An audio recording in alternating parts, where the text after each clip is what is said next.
With Jet Force Gemini still coming out at some point in the near future, Nintendo decided to not announce any new games for their Nintendo Switch Online service this week.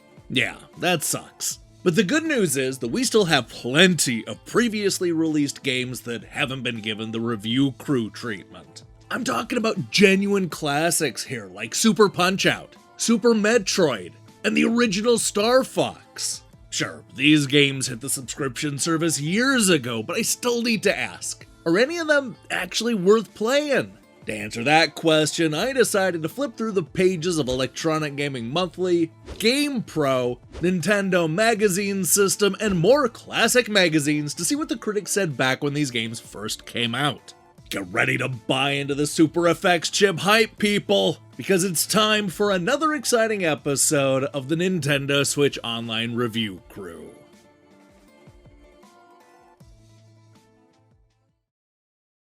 Okay, kid, get out there and remember, you're a tiger, kid! A tiger! That's the champ! Now he's running. How you feeling, kid? Good, good. That's using your head. Strategy. You're a genius, kid, a real professor. You're a bum! You're an animal, kid. A bum! Don't worry, kid. It'll heal. No Super Punch-Out, only for Super NES. Get smart, or get knocked stupid. Only 12 guys to go. You're the king, I tell you. The king! After the licensing nightmare that was Mike Tyson's Punch-Out, many wondered if we would ever see Little Mac again. And then, a full decade after first debuting the series and 4 years after scrubbing Iron Mike's presence from the NES game, the franchise returned with Super Punch-Out, an updated sequel sporting gorgeous 16-bit graphics and a roster full of new fighters and returning favorites. The gameplay and concept remained largely unchanged, effectively turning boxing into a series of boss fights where the object is to memorize your opponent's patterns and then find their weakness. More than anything else, this is a chance for Nintendo to give the series a fresh start and fully divorce themselves from the real-world drama that plagued the earlier game, yet again proving that the franchise was strong enough to live without a dubious celebrity license. For the most part, the critics were excited to have the franchise back in the ring. In a completely different section from their normal reviews, Electronic Gaming Monthly's sports editors gave the game an average score of 83%. Iceman said that the Super NES game was truly a winner. Once you pick up the controller, you won't have any problems at all on the game technique. This may not be a realistic boxing game, but it still has fantastic gameplay. Video Cowboy liked the game a little less, arguing that I suggest renting it before you buy it. You'll have to learn some fancy footwork if you plan on winning the title. The animations are fun, but it plays too much like a cartoon. Even though it's not realistic enough for my taste, boxing fans will find it fun to play. These two EGM editors do a good job of setting up the pros and cons of Super Punch-Out, and you'll see a lot of other magazines echoing these thoughts. For example, Nintendo Power gave the game a surprisingly low 3.6 out of 5. It's not all that far off from the 8 out of 10 that you saw from Video Games Magazine in issue 72. And then there's the notoriously grumpy Next Generation, who gave the game 4 stars out of 5. Although the graphics are closer to the original coin-op, Nintendo's latest sequel owes more to the 1987 Mike Tyson's Punch-Out on the NES. Both games are famous for wildly outrageous boxing. A good thing, considering the real sport makes for hideously boring video game fare. On the bad side, the graphics look flat and the opponent's animation is extremely choppy. But then again, more frames could throw off the game's crucial timing. Most everything else is done to perfection, making Super Punch-Out a great tribute to the original classic. Of course, there were a number of other magazines that were ready to give Super Punch-Out much higher scores. Game Players, for example, gave the game a stellar 9 out of 10 when they reviewed it. This perfectly matches the 90% that we saw in Super Play's 27th issue. And then there's GamePro, who once again gave the game a perfect 5 out of 5, calling it a solid tongue-in-cheek boxing cart and a surefire winner. In fact, Don King's probably trying to figure out how to climb into this SNES ring. Punch-Out is super. While it certainly wasn't Nintendo's top-rated game of 1994, Super Punch-Out was definitely well-received, even if the critics had a few complaints here and there. Honestly, I think this game holds up surprisingly well. The puzzle-like approach to the game makes it feel timeless, and I love the fun detail found in the 16-bit graphics. Give it a play, even if you're not a big boxing fan.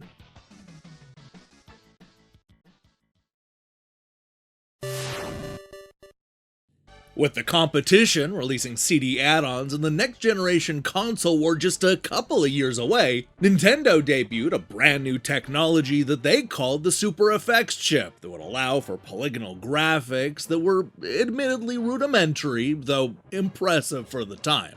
To introduce the world to this futuristic tech, Nintendo gave us Star Fox, a 3D shoot-'em-up starring a cute fox hero and his squad of animal wingmen. While there's absolutely no doubt that the graphics look outdated by today's standards, Nintendo knew that they had a winner on their hands and even took the game to different game stores around the country to not only show it off, but conduct a series of low-stakes competitions. As a result, Star Fox was a big hit for Nintendo and the Super FX chip, spawning an exciting new franchise for the company that would eventually get run into the ground in the mid-2010s. Now, when it comes to the critics, this is the next-generation upgrade to the shoot-'em-up genre that many of them were waiting for. Over at Electronic Gaming Monthly, the editors raved about the new technology and gave the game an average score of 8.75 out of 10. Fake Ninja Sushi X noted that if Star Fox is the first-generation example of the FX chip games, I can't wait for the sequel! This type of action has thus far been restricted to the arcade genre. But with astounding success, Star Fox has brought that feel home. Top-notch gameplay topped off with fairly smooth traditional graphics really makes Star Fox soar. And also liked the game, but maybe not as much as his colleagues. The graphics, although plain, do some really cool tricks. The missions were challenging and the bosses were pretty wild. The best part is that Star Fox has some of the best voices I've heard on the Super NES. As I said, the only drawback was the plain graphics. Now, before we fly headfirst into the near-perfect scores, I want to first take a look at a couple of magazines that weren't as won over by the hype. For example, Video Games and Computer Entertainment liked the game, but complained about the length and gave it an 8.8 out of 10. Nintendo Power went even lower, giving Star Fox a 4.1 out of 5. They praised the excellent control of the spaceship, the 3D effects, and the sound, noting that the three courses give the game replayability and make it challenging for any skill level. However, they complained that the polygon graphics lack detail. Hit detection on some objects, such as asteroids, seems to extend well beyond the object itself, resulting in unexpected crashes. These magazines were the outliers, however, as most magazines from that time gave Star Fox near-perfect scores. You saw N-Force give the game a 92% in their 11th issue, and Superplay gave it a 93%, making it the 12th highest scoring Super NES game of all time. Can we see a 94%? Of course we can, because that's the average score that came from Die Hard Game Fan. And then there's Nintendo Magazine System, which went as high as a 96%. Jazz called it the most astonishing console game I've ever seen. Using unbelievably fast, super smooth, and ultra-realistic polygon 3D graphics, Star Fox is a game that you'd normally expect to see running on a mega-fast, souped-up PC. But here it is, running on the Super NES, and it's amazing!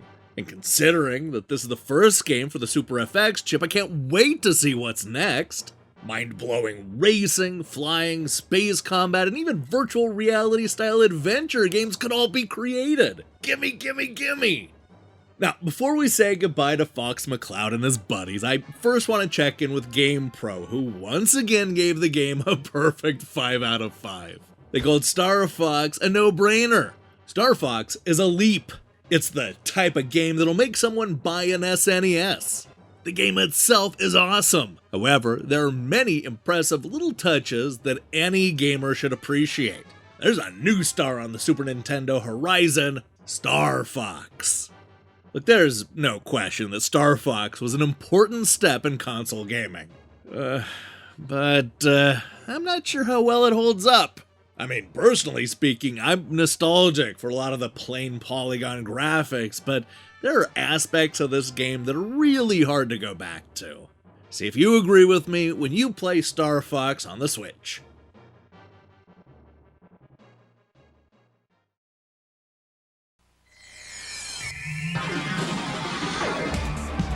You are witnessing a new technology. The first and only game powered by the Super FX microchip. Why go to the next level when you can go light years beyond? You are Fox McCloud in Star Fox, only for the Super Nintendo Entertainment System.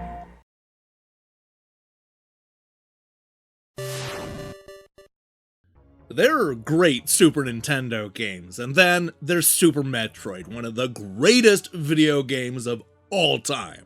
This is the sequel that not only cemented Metroid as one of Nintendo's best franchises, but it also influenced decades worth of side-scrolling adventure games.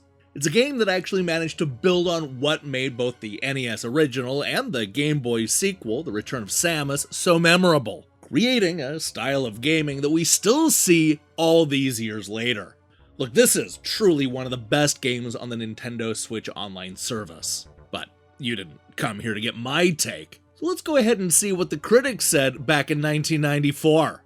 Let's go ahead and start with Electronic Gaming Monthly, which fell in love with Super Metroid back when it first came out and gave it an average score of 9 out of 10. Fake Ninja Sushi X couldn't have been more excited to get his hands on this game. As a faithful player of the NES version, I have to admit the sequel blows it away. It comes back with more power-ups and weapons that'll surely be helpful against the creatures and huge bosses that lurk within. As for the mazes, you will eventually get lost if you don't keep track of where you're going. Awesome background music and riveting sound effects. The graphics are too cool to miss.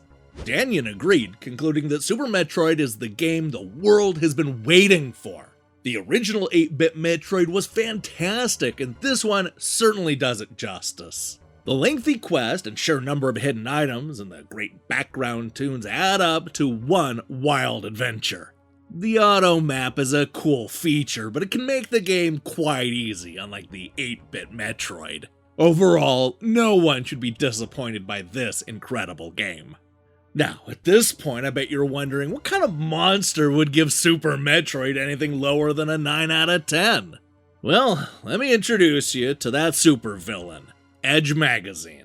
That's right, they gave Super Metroid an 8 out of 10 in their 9th issue, which is by far the lowest score that I could find. Super Metroid will take your emotions on a roller coaster ride of joy and pain. One moment you'll be throwing your head back in sheer ecstasy after defeating the boss in a battle of heroic proportions. The next minute you'll find yourself furiously stabbing the reset button in complete frustration.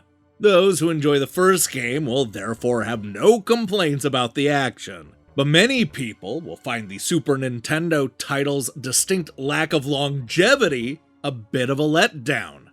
Okay, now that we've gotten that out of the way, it's time to state the obvious. Everybody else loved Super Metroid. I mean, compared to the rest of the field, even EGM's 9 out of 10 average feels a bit low.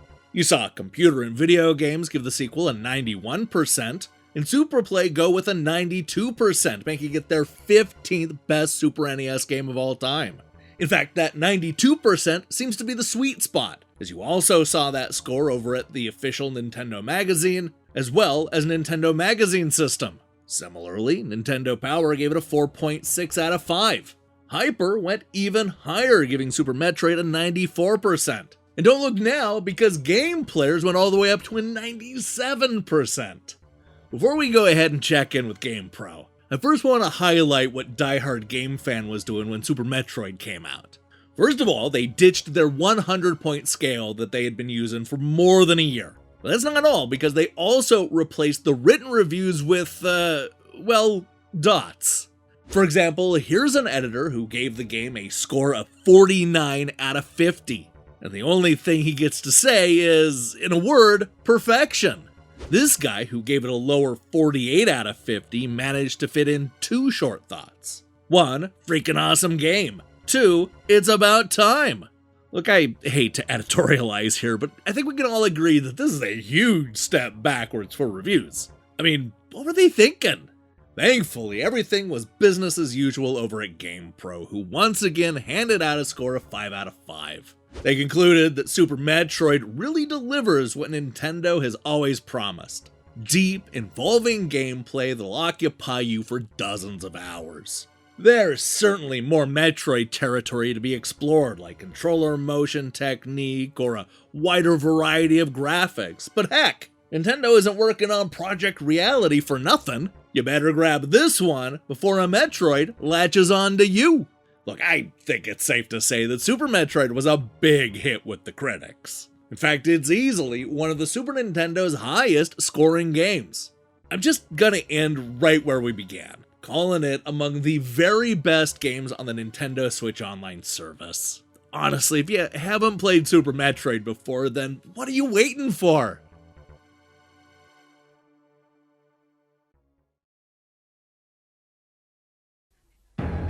これがメトロイド。まだ幼虫だ。しかしこのエネルギーは人類の役に立つかもしれん。